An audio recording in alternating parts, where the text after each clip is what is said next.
ku danna mana subscribe da alamar ƙararrawa.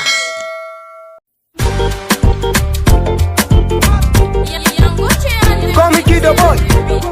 DBB Arewa confirm. MT on the mix. Emana, DBB radio akwai sabuwar gasa tsakanin jaruman Kano. Wannan gasar za a yi ta ne tsakanin shahararru kuma fitattun jaruma Nafisa Abdullahi da kuma jaruma Rahama Sadau. To masu kallo, akan abin da za a yi gasar, za ku zaɓi hotunan jaruman da ya fi burge ku ko kuma mu ce na jaruman da ya fi kyau. Bara mu kai ku zuwa ga hotuna, amma kafin ku danna mana subscribe da alamar like. Mun gode. Lashamoni, Lashamoni, Lashamoni. Ya ake kira da Lashamoni, Lashamoni, Lashamoni, Lashamoni, Lashamoni.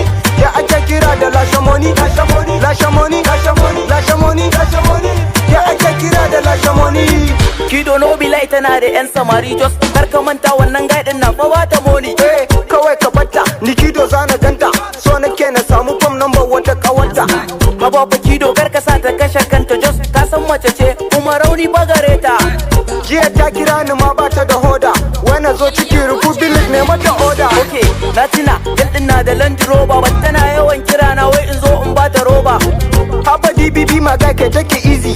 Kar ka manta wannan yarinyar na da easy. Kido na sani but ina da magani ni kawai. Kiran jaruma Rahama Sadau kenan. Yanzu za mu kai ku zuwa na jaruma Nafisa Abdullahi. Ku rubuta mana ta comment domin mu ga abin da kuka zaba.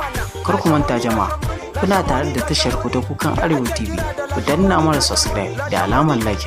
Mun gode. Lashamoni, ya ake kira da Lashamoni, Lashamoni, Lashamoni, Lashamoni, Lashamoni.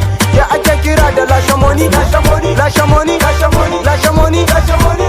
Ya ake kira da Lashamoni. Talashin kuɗi na Kido ta saka ni wahala. Yanzu wanke ma tana nema ta gagara. Yamana, karka damu DBB na san halinta. Amma kakka damu Kido zan yi maganinta.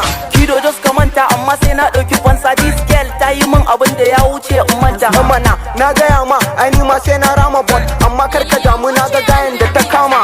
I be remember since